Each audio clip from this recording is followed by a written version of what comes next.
તો પણ એની પાછળની એક બાબત સર્વસ્વીકૃત છે, એ છે ભાવના અને પ્રાર્થના.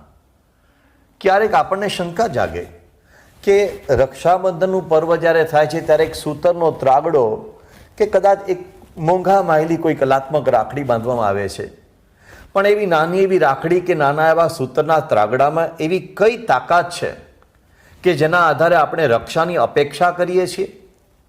તો તાકાત એ સૂતરના ત્રાગડામાં કે તાકાત એ કલાત્મક રાખડીમાં નથી. તાકાત એ રાખડી કે સૂતરના ત્રાગડાની સાથે સાથે વ્યક્ત કરવામાં આવતી ભાવના અને પ્રાર્થનાની સાથે જોડાયેલી છે. એ જે પ્રાર્થના, એ જે શ્રદ્ધા, એ ભાવના, એની જે તાકાત છે એને આજે આપણે સમજવાનો પ્રયાસ કરીશું. જીવ પ્રાણી માત્ર સૌ કોઈ રક્ષા ઈચ્છે છે, કારણ કે સૌને ભય છે. અને એક નાની કીડીને પણ ભય છે. એક કીડી પસાર થતી હોય, નાની એક આંગળી પણ કરશો તો એ કીડી ભયભીત થઈને ભાગવા લાગશે. એક ઉડતું મચ્છર નજરે ચડે ને સેજ એની પાછળ હાથ લગાવશો તો એ મચ્છર પણ ભયભીત થઈને ખૂબ ગતિથી ક્યાંક ભાગશે. ત્યાંથી માંડીને અનેક એવા મહાકાય પ્રાણીઓને પણ ભય અને મહામાનવોને પણ ભય. એવી ક્યાંક વાતો સાંભળી છે કે મહાન વિજ્ઞાની ન્યૂટનને પાણીની બહુ બીક હતી. મહાન સંગીતકાર મોઝાર્ટને રણશિંગાનીને હોર્નની બહુ જ બીક હતી. જાણીતા તત્વચિંતક શોપનહોવરને અસ્ત્રાની બહુ બીક લાગતી હતી. અને જેનાથી ભલભલા ધ્રુજતા એવા ગ્રીક સમ્રાટ કે રોમન સમ્રાટ જુલિયસ સીઝર, એને મેઘ ગર્જનાની, વાદળોના ગડગડાટની બહુ બીક લાગતી. અને નેપોલિયન બોનાપાર્ટ, એમ કહેવાય છે કે આવો મહાશૂરવીર પણ બિલાડીથી બહુ ડરતો. તો ડર એ બહુ જ સામાન્ય બાબત છે. ભય એ બહુ સામાન્ય બાબત છે.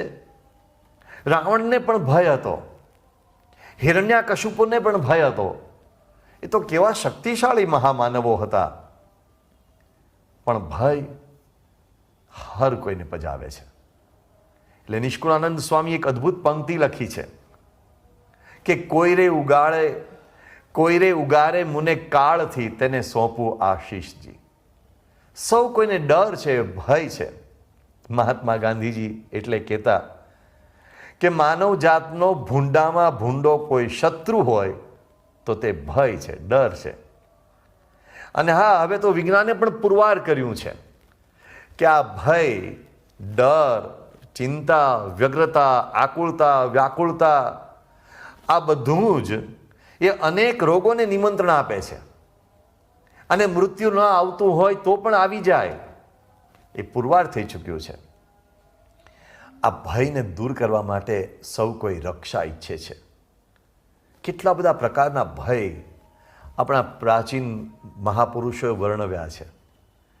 પ્રાચીન જૈન સાહિત્યમાં 7 પ્રકારના ભય વર્ણવવામાં આવ્યા છે. આ 7 પ્રકારના ભયમાં લગભગ બધા જ પ્રકારના ભયનો સમાવેશ થઈ જાય છે. જેમ કે એક, કે મને આ ભવમાં, આ જીવન દરમિયાન, જીવન પર્યંત સાનુકૂળ સામગ્રી કે સાનુકૂળ સાધન, સગવડ એ બધું મળશે કે કેમ, એનો માણસને ડર રહ્યા કરતો હોય છે. બીજો ડર કે શરીરમાં રોગ થશે તો એની વેદના, એની પીડા, એના ત્રાસનો ભય રહ્યા કરે છે. ત્રીજો ડર કે જેને મારી સાથે સંબંધ છે અથવા જેનો મને આશ્રય છે કે જેનો મને આધાર છે, એવા મારા સગાવાલાઓ, મારા સ્વજનો કે મારા શેઠ કે મને નોકરી આપનાર મારી સરકાર, એ કોઈ મારા ઉપર નારાજ તો નહીં થઈ જાય ને, એનું કોઈ પ્રતિકૂળ વર્તન તો મારા પ્રત્યે નહીં થઈ જાય ને. આ પણ એક ભય હોય છે. અને ચોથો ભય કે મારી ખાનગી બાબત બીજાને ખબર નહીં પડી જાય ને, જેના કારણે મારી કીર્તિ ઘટી જશે, મારી નામના ઘટી જશે, મારા પ્રત્યે લોકોને ભાવ ઓછો થઈ જશે. આનો પણ ભય હોય છે. પાંચમો ભય કે ક્યારેક મારા જીવનમાં કંઈક આકસ્મિક એવું નહીં બની જાય ને કે જેના કારણે મારું બધું જીવન, મારી સમગ્ર વ્યવસ્થાઓ, મારો ધંધો, વેપાર, રોજગાર બધું અસ્ત વ્યસ્ત થઈ જશે. છઠ્ઠો ભય વૃદ્ધત્વ આવશે ત્યારે ભવિષ્યમાં મારું શું થશે. અને છેલ્લો ભય મૃત્યુનો ભય. મૃત્યુ થશે ત્યારે એ વેળા હું કેવી રીતે સહન કરી શકીશ અને મારા મૃત્યુ પછી મારી શી ગતિ થશે. તો આવા અનેક પ્રકારના ભય માનવી માત્રને સતાવે છે, કોઈ બાકાત નથી. અને આ બાળપણથી આપણે અનુભવ કરીએ છીએ. બહુ જ નાના હતા ત્યારે કંઈક ડર લાગતો અને ભયથી ગભરાઈ જતા ત્યારે રક્ષા મેળવવા માટે માના પાલવમાં છુપાવા દોડી જતા હતા. ક્યારેક પિતાનું છત્ર મેળવવા દોડી જતા હતા. માતાનો પાલવ કે પિતાની છાયા એ આપણે માટે એક મોટું રક્ષાસૂત્ર બની જતું. થોડા મોટા થયા એટલે મિત્ર મંડળ આપણી સાથે જરા બળિયા કળિયા મિત્રો હોય તો એને આપણને એક હૂંફ રહેતી કે મિત્રો મારી પાસે છે, મારા મિત્રો જોરદાર છે, મને કંઈ વાંધો નહીં આવે. થોડાક વધારે મોટા થયા એટલે પૈસાનું મહત્વ સમજાયું કે આપણી પાસે પૂરતા પૈસા છે, આપણને કોઈ ચિંતા નથી. ક્યારેક પૈસાને કારણે માણસને ભય ઓછો થયો. ક્યારેક સંબંધો કે મારે ફલાણી મોટી વ્યક્તિ સાથે સંબંધ છે કે ફલાણા મોટા અધિકારી સાથે સંબંધ છે, મને કોઈ ચિંતા નથી, એ મારા મોટા મોટા એવા સંબંધો છે. એના કારણે માણસને ક્યારેક રક્ષા મળ્યાનો અહેસાસ થાય છે. અને ક્યારેક એ બધા ઉપરાંત માણસ માદળિયા બંધાવે છે રક્ષા માટે, તાવીજ બંધાવે છે રક્ષા માટે, મંત્રાવેલો કાળો દોરો બંધાવે છે રક્ષા માટે, માનતાઓ માને છે રક્ષા માટે. રક્ષાઓ માટે માણસ બાળપણથી માંડીને વૃદ્ધ અવસ્થા સુધી કેટલા બધા પ્રયાસો કરી રહે છે. શ્રાવણી પૂનમનું આ પવિત્ર પર્વ આપણી પરંપરા મુજબ વેપારીઓ જે વહાણવટા સાથે સંકળાયેલા હોય એ દરિયાદેવ પાસે જાય અને શ્રીફળ દ્વારા, પૂજાપા દ્વારા સાગર દેવતાની પૂજા કરે અને પછી વહાણો દરિયામાં મોકલે કે જેથી વહાણોની રક્ષા થાય. તો આવા અનેક પ્રકારના ઉપાયો આપણે આપણી રક્ષા માટે અજમાવીએ છીએ. અને આપણી રક્ષા કરનારા એવા ઘણા બધા લોકો આપણી આસપાસ સતત હોય છે. દાખલા તરીકે લશ્કર, પોલીસ. એક કલ્પના કરો કે પોલીસ કે લશ્કર જેવી કોઈ વ્યવસ્થા જ ન હોય તો આપણે રાત્રે ચેનથી સૂઈ ન શકત. આજે આપણે ચેનથી સૂઈ શકીએ છીએ કારણ કે એ લોકો જાગે છે, એક વ્યવસ્થા છે. ભારતની સરહદો પર આપણા જવાનો જાગે છે એટલે આપણે આરામથી સૂઈ શકીએ છીએ. આપણી રક્ષા કરે છે એ લોકો. એક બીજો વિચાર, દાખલા તરીકે આ પૃથ્વી પર ડોક્ટરો જ ના હોત તો, ડોક્ટરો, હોસ્પિટલો, નર્સિસ, દવાઓ આ કશું જ ન હોય તો આપણે કેટલા ભયભીત હોત. એક સામાન્ય તાવ આવે, સામાન્ય માથું દુખે અને આપણે કેટલા બધા આતંકનો અનુભવ કરત. પણ એક ફેમિલી ડૉક્ટર સાથે હોય, એક વિશ્વસનીય હોસ્પિટલ, વિશ્વસનીય ડૉક્ટર સાથે હોય, કેટલી રાહત અનુભવીએ છીએ. આ બધા જ આપણી રક્ષાના કરનારા છે અને એ અલગ અલગ સમયે અલગ અલગ દરેકની ભૂમિકા છે, દરેકનું મહત્વ છે. કેમ? કારણ કે આપણને એમની શક્તિમાં વિશ્વાસ છે, કારણ કે આપણને એમના વ્યક્તિત્વમાં એક શ્રદ્ધા છે કે આ મારી રક્ષા કરશે. હા, એક અલગ બાબત છે કે એ દરેક વ્યક્તિની શક્તિની પણ એક મર્યાદા છે, એ સ્વીકારવું જ પડે. પરંતુ જેને સર્વશક્તિમાન, સર્વસમર્થ પરમાત્મામાં આવી શ્રદ્ધા જાગી જાય છે એની રક્ષાની ખાતરી કંઈક જુદી હોય છે. એમાં જેને વિશ્વાસ આવ્યો એની રક્ષાનું કવચ મજબૂત બની જાય છે, એ નિર્ભય અને નિશંક થઈ જાય છે. અને એમાં જેને દ્રઢતા નથી એને કાયમ ડર રહેવાનો. હા, ભલે આજુબાજુ ગમે એટલા રક્ષા કરનારા માણસો હોય, પણ જેને પરમાત્મામાં વિશ્વાસ નથી, ભગવાનમાં દ્રઢ શ્રદ્ધા નથી, એને ડર ક્યારે નહીં મટવાનો. સર્વ સમર્થ, સર્વ કરતા, સર્વ શક્તિમાન પરમાત્મામાં દ્રઢ શ્રદ્ધા છે, એનો દ્રઢ આશ્રય છે, એને ડર લાગતો નથી. એ નિર્ભય અને નિશંક થઈ જાય છે અને ભગવાન એની રક્ષા જરૂર કરે છે. એને વિશ્વાસ છે કે મારું જે થશે તે ભગવાન સારું કરશે.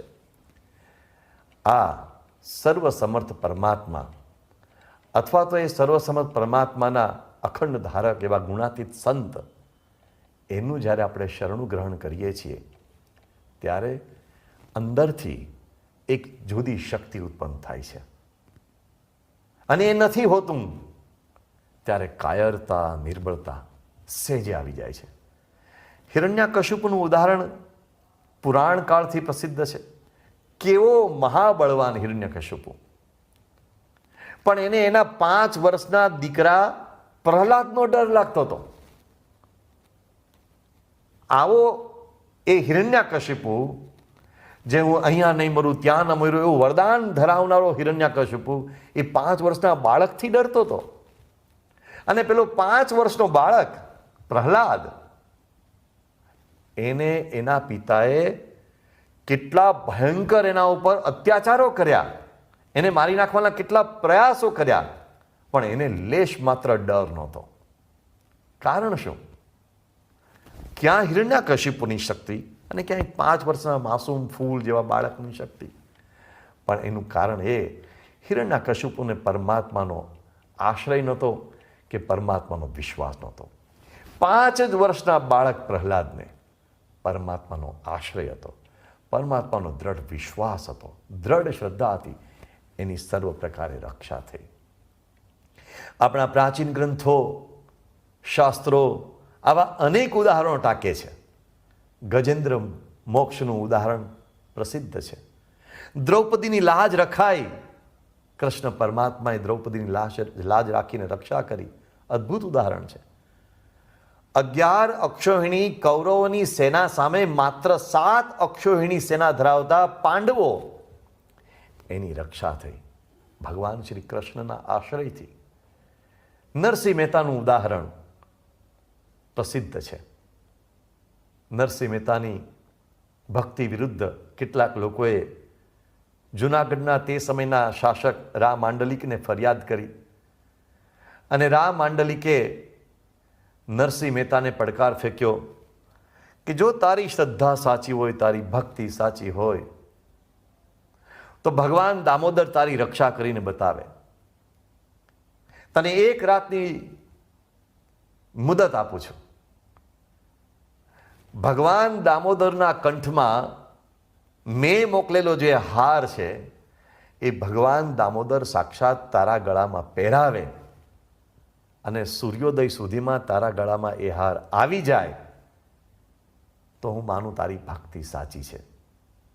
નરસૈયો એ તો અનન્ય શ્રદ્ધા ધરાવનારો મહાન ભક્ત, જે ગમે દેવ જગત ગુરુ જગદીશને, તે તણો ખરખરો ફોક કરવો, આપણો ચિંતવ્ય અર્થ કાંઈ નવસરે, શાને ઉરે ઉદ્વેગ ધરવો, જેહના ભાગ્યમાં જે સમય જે લખ્યું, તેહને તે સમય તે જ પહોંચે. કેવી શ્રદ્ધા હતી આ પંક્તિઓ પાછળ નરસિંહ મહેતાની. પહોંચી ગયા ભગવાન દામોદરની મૂર્તિ સમક્ષ. એ તો હાથમાં કરતા લઈને ભજનો ગાવા લાગ્યા. પેલો કેદારો રાગ એણે કોઈક જગ્યાએ ગીરવે મૂક્યો તો એ કેદારો રાગ આવ્યો અને ભગવાનની ભક્તિ, ભગવાનના પદો, ભગવાનની એ અદ્ભુત ભજન લીલામાં રસગુલ થઈ ગયા, મશગુલ થઈ ગયા. અને લોકો ટોળે મળ્યા શું થાય છે તે જોવા. ખુલ્લી તલવારો સાથે આસપાસ એને મારી નાખવા માટે લોકો ઊભા હતા. રામાંડલિકની સૂચના પ્રમાણે મોડી સાંજ થઈ, રાત પડી અને બ્રાહ્મ મુહૂર્ત થવા લાગ્યું, પણ ભગવાન દામોદરના કંઠમાંથી એ હાર નરસિંહ મહેતાના કંઠમાં આવ્યો નહીં. આજુબાજુ બીજા બધા લોકો હતા તો ભાગવા માંડ્યા કે આ ખુલ્લી તલવાર ક્યારેક અમને વાગી જશે, નરસિંહ મહેતાનું તો શિરચ્છેદ થશે, પણ અમને તકલીફ થઈ જશે. એટલે ભાગવા માંડ્યા ઊભા થઈને. બિચારા હરિજન બંધુઓ ત્યાં આ નરસિંહ ભગતની એક એમના પરની ખૂબ જ હેત સરવાણી વહેતી હતી. એટલે એ બધા બેઠા હતા. એ બધા પણ ગભરાઈ ગયા કે આ નરસિંહ ભગતનું શું થશે. પણ નરસિંહ મહેતા તો દ્રઢ વિશ્વાસ ધરાવતા હતા. ભૂતળ ભક્તિ પદાર્થ મોટું બ્રહ્મલોકમાં નાહી રહે. એ શ્રદ્ધા સાથે ભક્તિમાં લીન થઈ ગયા. એને ચિંતા નહોતી. સવારના પોરમાં કદાચ ભગવાન દામોદરે મારી કસોટી કરવા માટે મારા ગળામાં હાર ન પહેરાવ્યો અને મારો શિરચ્છેદ થાય તોય નરસિંહ મહેતાને ચિંતા નહોતી. એ તો ભક્તિમાં મશગુલ હતા. નરસિંહ મહેતાની એ ભક્તિથી, એની એ શ્રદ્ધાથી, એની એ દ્રઢતાથી આખરે ભગવાને પોતાના ગળામાંથી હાર કાઢી અને નરસિંહ મહેતાને પહેરાવ્યો. શ્રદ્ધાની જીત થઈ. નરસિંહ મહેતાની રક્ષા થઈ. કેટલા આવા ઉદાહરણો છે. આ કોઈ દંતકથાઓ નથી, આ વાસ્તવિક ઘટનાઓ, ઇતિહાસમાં નોંધાયેલી ઘટનાઓ છે. મીરાબાઈનું ઝેર વાસ્તવિક ઘટના. ભગવાને રક્ષા કરી. દાદા ખાચરની ભગવાન સ્વામિનારાયણે રક્ષા કરી. બ્રહ્માનંદ સ્વામી, મુક્તાનંદ સ્વામીની સ્વામિનારાયણ ભગવાને રક્ષા કરી. સ્વામિનારાયણ ભગવાને આવા અસંખ્ય ભક્તોના એ ગાડા ચલાવ્યા, એમની રક્ષા કરી, એમની નાવડી પાર ઉતારી. એના અસંખ્ય ઉદાહરણો ઇતિહાસમાં નોંધાયેલા છે. દંતકથાની વાત નહીં, ઐતિહાસિક બાબતો છે.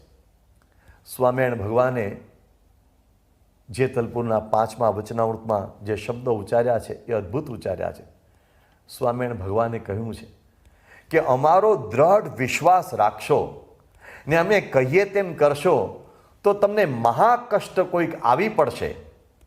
તેથી અથવા 7 દકાળી જેવું દુઃખ પડશે, તે થકી અમે તમારી રક્ષા કરશું. અને કોઈ ઉગરિયાનો આવરો ન હોય એવું કષ્ટ આવી પડશે તોય પણ તમારી રક્ષા કરશો. આ સ્વામિનારાયણ ભગવાન કહે છે. અને આગળ કહે છે, પણ ક્યારે તમે જો અમારા સત્સંગના ધર્મ નિયમ બહુ દ્રઢ કરીને પાળશો તો, અને આ સત્સંગ રાખશો તો, અને નહીં રાખો તો તમારે ને અમારે લેણા દેણા નથી. કેટલી અદ્ભુત વાત સ્વામિનારાયણ ભગવાને આપણને સૌને આપી. અક્ષર બ્રહ્મ ગુણાતીતાનંદ સ્વામીએ આપણને રક્ષાની ખાતરી આપી છે. એમણે કહ્યું કે ભગવાન પોતાના ભક્તની રક્ષા કરવા જ બેઠા છે. હા, વિશ્વાસ જોઈએ. કેવી રીતે? તો જેમ પાપણ આંખની રક્ષા કરે છે, હાથ કંઠની રક્ષા કરે છે, માવતર છોકરાની રક્ષા કરે છે, રાજા પ્રજાની રક્ષા કરે છે, તેમ ભગવાન અખંડ આપણી રક્ષામાં છે. આ વિશ્વાસ જો હોય તો કામ થઈ જાય. અક્ષર બ્રહ્મ ગુણાતીતાનંદ સ્વામીએ પોતાની એક વાતમાં એમ ઉચ્ચાર્યું છે કે ભગવાનને અર્થે આપણે જે કર્યું છે ને જે કરીએ છીએ તે ભગવાન જાણે છે, ને જેના ખોળે માથું મૂક્યું છે તે રક્ષા કરશે. ને આપણું તો ભગવાન બહુ માની લે છે. થોડું કર્યું હોય તે પણ ભગવાન બહુ માને છે. સ્વામિનારાયણ ભગવાનની કરેલી વાત ગુણાતીતાનંદ સ્વામી કરી કે જ્યારે આપતકાળ આવે ત્યારે તમે લીલા ખડને પણ દંડવત કરજો તો એમાં રહીને પણ હું તમારી સહાય કરીશ. ગુણાતીતાનંદ સ્વામીએ એક વાર એમ પણ ઉચ્ચાર્યું હતું કે છોકરાને બીક લાગે ત્યારે મા બાપને ગળે બાજી પડે છે, તેમ આપણે આપતકાળે ભગવાન તથા આ સાધુ એટલે કે ગુણાતીત સંતને બાજી પડવું એટલે તેઓ રક્ષા કરશે. આના અસંખ્ય ઉદાહરણો નોંધાયેલા છે. સારંગપુરમાં ભગવાન શ્રી સ્વામિનારાયણ બિરાજમાન હતા. મુશળધાર વરસાદ પડ્યો. ગામ આખું જળબંબાકાર થઈ ગયું. મધરાતે પેલા દેવા ભગતની ચીસ પડી અને સ્વામિનારાયણ ભગવાન દોડ્યા. એનું ખોરડું આખું પડી રહ્યું હતું. ભગવાને એનો આર્તનાદ સાંભળીને પોતાના ખભા પર મોભ લઈ લીધો અને એના પશુઓ અને દેવા ભગતના પરિવારની રક્ષા કરી. બોયરાના વાસુર ખાચરે નાજા જોગ્યાને કહ્યું હતું કે તારા સ્વામિનારાયણ ભગવાન સાચા હોય તો કાલે સવારે અહીંયા મને આવીને આ ભોયરા ગામમાં આવીને દર્શન દે. એ જો નહીં દર્શન દે તો તારા ઢીચણ ભાંગી નાખીશ. નાજા જોગ્યાને તો દ્રઢ શ્રદ્ધા હતી. એણે પ્રાર્થના કરી અને ભગવાન સ્વામિનારાયણ તો તે સમયે છેક વિસનગરમાં બિરાજમાન હતા. ત્યારે નહોતા મોબાઈલ ફોન, નહોતા ટેક્સ્ટ મેસેજીસ, નહોતા વોટ્સએપ જેવા માધ્યમો, પણ પ્રાર્થનાનું માધ્યમ. ભગવાન સ્વામિનારાયણે નાજા જોગ્યાની પ્રાર્થના તત્કાળ સાંભળી વિસનગરથી તેજ ગતિએ, તેજ રફતારે ભોયરા પહોંચી ગયા. અશક્ય હતું પણ પહોંચી ગયા. અને વાસુર ખાચર કાન પકડી ગયા કે તારા ભગવાન સાચા છે. કેટલાની આવી રક્ષા સ્વામિનારાયણ ભગવાને કરી છે. એક વખત મોરબીના રાજકવિ ચારણ દેદલ ભક્તને આવી મુશ્કેલી આવી. કેટલાક લોકોએ એ ત્યાંના ઠાકોર સાહેબ રવાજી બાપુ એમને આ દેદલ ભગત વિરુદ્ધ ફરિયાદો કરી અને એમને કહ્યું કે આ સ્વામિનારાયણનો ભગત છે, એની તમે કંઠી તોડાવો. એટલે એમની વાતમાં વિશ્વાસ લાવીને ઠાકોર સાહેબે કહ્યું કે તારી કંઠી તોડી નાખ. પહેલાં કહ્યું કે જુઓ, હું તો સ્વામિનારાયણ ભગવાનનો આશ્રિત છું, આપ જાણો છો, અને હું સત્સંગી થયો છું, એમાં મેં ખોટું શું કર્યું? એટલે ઠાકોર સાહેબે કહ્યું કે તું જો કંઠી તોડી નાખીશ તો 1 ગામ અને 10,000 કોરી તને રોકડી આપીશ. દેદલ ભક્તે કહ્યું કે મહારાજ સાહેબ, સ્વામિનારાયણ ભગવાને તો મારા જેવા એક પ્રામાણિક માણસની આપને ભેટ તરી છે, અને મારી કંઈ ભૂલ થતી તો આપ કહો, હું સુધારીશ, પણ આપ કંઠી તોડવાની વાત કરો છો, એ કેવી રીતે બને? અને બીજા બધા લોકોના કહેવાથી ઠાકોર સાહેબે એને કહ્યું 24 કલાકમાં મોરબીની હદ છોડીને ચાલ્યો જા. કવિનું કુટુંબ મોટું બહોળું, 24 કલાકમાં ક્યાં જવું? ઊંઘ ન આવી, પણ એમને સ્વામિનારાયણ ભગવાન પર વિશ્વાસ, પ્રાર્થના કરી, અને સ્વામિનારાયણ ભગવાને નજીકના જ માળિયાના ઠાકોર સાહેબને સ્વપ્નમાં દર્શન દીધા કે દેદલ ભગતને તમે આશ્રય આપો અને એને તમે ગાડા મોકલીને તમારા ગામમાં લઈ આવો. ભગવાનની આજ્ઞા થઈ એટલે માળિયાના ઠાકોર સાહેબે દેદલ ભક્તને લેવા ગાડા મોકલ્યા. આ બાજુ દેદલ ભક્ત તો પ્રાર્થના કરી રહ્યા હતા, મદદ કરો ને મહારાજ, હણે અસાજી મદદ કરો ને મહારાજ. અને ગાડા આવી પહોંચ્યા. દેદલ ભક્ત આશ્ચર્યચકિત થયા. અને એ જમાનામાં આ માળિયાના ઠાકોર સાહેબે, મોડજી બાપુ હતા, એમણે 500 રૂપિયા રોકડા આપ્યા, 5 કળશી અનાજ આપ્યું, ઘોડા, ગાય, પશુ વગેરે આપ્યું, અને વર્ષાસન બાંધી આપ્યું. રાજકવિ તરીકે સ્થાપ્યા. થોડા સમયમાં મોરબીના ઠાકોર સાહેબને સાચી વાત સમજાય એટલે એમણે પાછા આ દેદલ ભક્તને પોતાના રાજકવિ તરીકે પાછા બોલાવી લીધા. પણ આવા અસંખ્ય પ્રસંગો છે. ક્યારેક બોચાસનના કાશીદાસની સ્વામિનારાયણ ભગવાને રક્ષા કરી, ક્યારેક મેમકાના મૂળજી શેઠની રક્ષા કરી, ક્યારેક ભાદરાના વશરામભાઈની રક્ષા કરી, ક્યારેક અમદાવાદના ડોસા તાઈ મુસ્લિમ ભક્ત હતા એની રક્ષા કરી, ક્યારેક બંધિયાના ડોસા ભગત એની રક્ષા કરી, ક્યારેક અર્દેશર કોટવાલ પારસી હતા એની રક્ષા કરી, ક્યારેક ડડુસરના ગલુજી એની રક્ષા કરી. અસંખ્ય પ્રસંગો છે ઇતિહાસમાં. સ્વામિનારાયણ ભગવાને પોતામાં શ્રદ્ધા ધરાવનાર, આસ્થા રાખનાર, વિશ્વાસ રાખનાર ભક્તની ક્યારેય લાજ જવા ન દીધી. અને એ જ પરંપરાને સ્વામિનારાયણ ભગવાનના અનુગામી ગુણાતીત ગુરુએ આજ પર્યંત જાળવી રાખી છે. અક્ષર બ્રહ્મ ગુણાતીતાનંદ સ્વામીનો એક પ્રસંગ યાદ આવે છે. અસંખ્ય પ્રસંગો છે, પણ એક પ્રસંગ વિશેષ યાદ આવે છે. સોરઠની અંદર છત્રાસા ગામ, અને છત્રાસા ગામના દરબાર પ્રતાપસિંહજી બાપુ એક રાત્રે સૂતા હતા અને એમને સ્વપ્નમાં યમના દર્શન થયા, યમદૂતોના દર્શન થયા, અને યમદૂતો એમને મારવા દોડ્યા.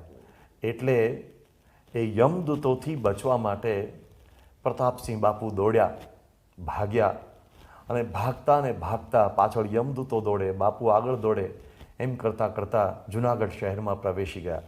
અને જુનાગઢ શહેરમાં એક જગ્યાએ બાપુ રક્ષણ માટે આજીજી કરતા રહ્યા, પણ કોઈ રક્ષણ આપી શક્યું તેમ નહોતું. અને એવામાં એમણે એક મોટો દરવાજો જોયો. એ દરવાજાની અંદર પ્રતાપસિંહ બાપુ જતા રહ્યા, અને ત્યાં એક સરસ મજાની મોટી ધર્મશાળા હતી. એ ધર્મશાળામાં થાંભલી પાસે ગાદી તકિયા ઉપર એક સંત ફાટેલી ગોદડી ઓઢીને બેઠા હતા. અને જમ એ દરવાજામાં ન આવ્યા, એ દરવાજા પાસે રોકાઈ ગયા. એ સંતના દર્શનથી પ્રતાપસિંહ બાપુને ખૂબ શાંતિ થઈ ગઈ અને આ જમના ત્રાસનો ભય મટી ગયો. થોડા સમયમાં સ્વપ્ન ખુલી ગયું. બાપુએ જોયું તો પોતે પથારીમાં જતા, ઘરે જતા. પ્રતાપસિંહ બાપુને એટલું થઈ ગયું કે જૂનાગઢમાં એ મહાન મહાત્મા છે કે જેમણે યમના દૂતોથી મારી રક્ષા કરી, કોઈ ન કરી શક્યું. પણ આ મહાત્માના સાનિધ્યને કારણે યમ એ દરવાજામાં પ્રવેશી ન શક્યા. મારે એ શોધવું છે.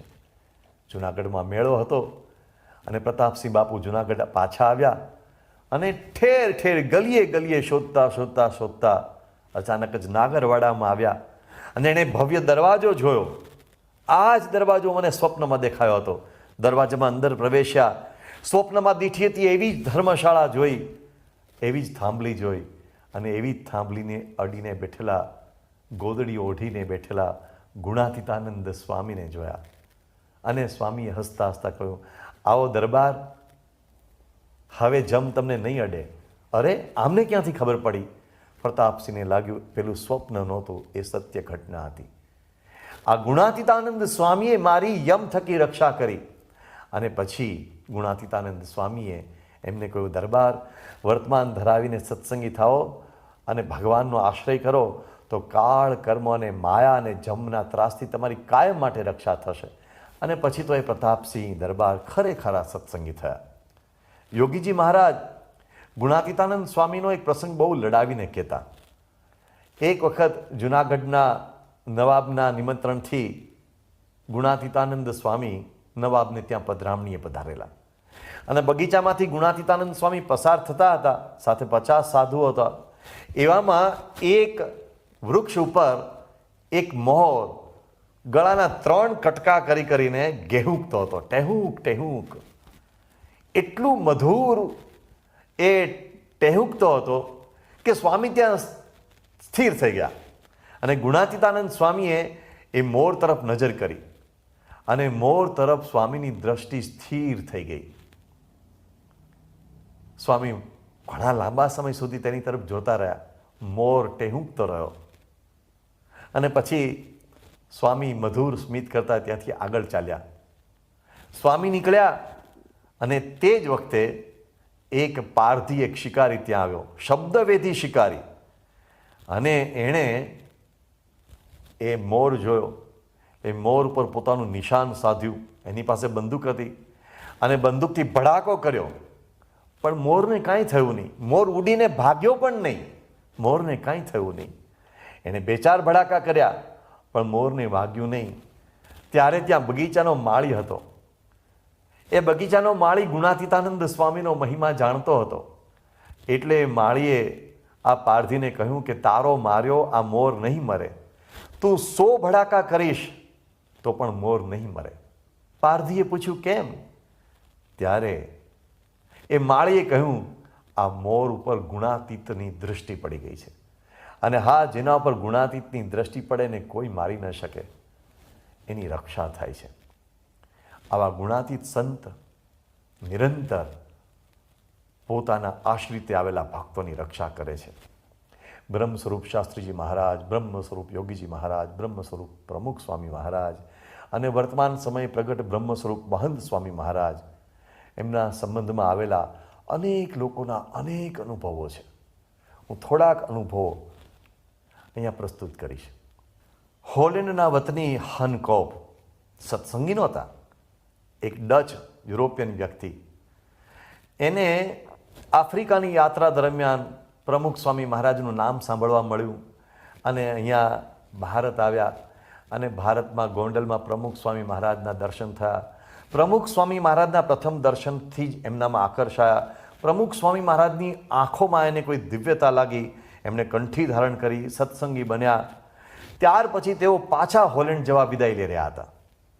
એમની સાથે એમના ભાઈ પણ હતા અને પાછા વિદાય લઈ રહ્યા હતા ત્યારે તેઓ વાયા કરાચી ગયા.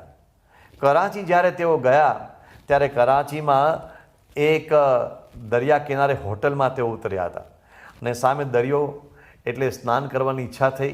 દરિયામાં તેઓ સ્નાન કરી રહ્યા હતા ત્યારે ત્યાં નાના નાના બાળકો રમતા હતા. એ બાળકો પેલી નાની નાની ટ્યુબ લઈને તરવાનો પ્રયાસ કરી રહ્યા હતા અને એમાં બાળકોના હાથમાંથી એ ટ્યુબ છૂટી ગઈ. એ સમયે દરિયામાં ઓટ શરૂ થઈને ટ્યુબ દૂર ને દૂર જતી રહી. બાળકોએ આ હનકોપને કહ્યું કે અમારી ટ્યુબ લાવી આપો. એટલે હનકોપે એ તરબયા, સમુદ્રમાં તરવાનો ઘણો અનુભવ, એટલે એ ટ્યુબને લેવા ચાલ્યા. પણ જેમ ટ્યુબને લેવા ચાલ્યા એમ ટ્યુબ દરિયામાં વધારે ને વધારે ઊંડે જતી ગઈ અને ઘણે ઊંડે નીકળી ગયા ત્યારે અચાનક જ એની દ્રષ્ટિ પડી બાજુમાં શાર્ક માછલી હતી. શાર્ક માછલી, એક વિશાળકાય શાર્ક માછલી, અને આ હનકોપની 4 આંખો એક થઈ. હનકોપને લાગ્યું હવે આ માછલી મારો કોળિયો કરી જશે.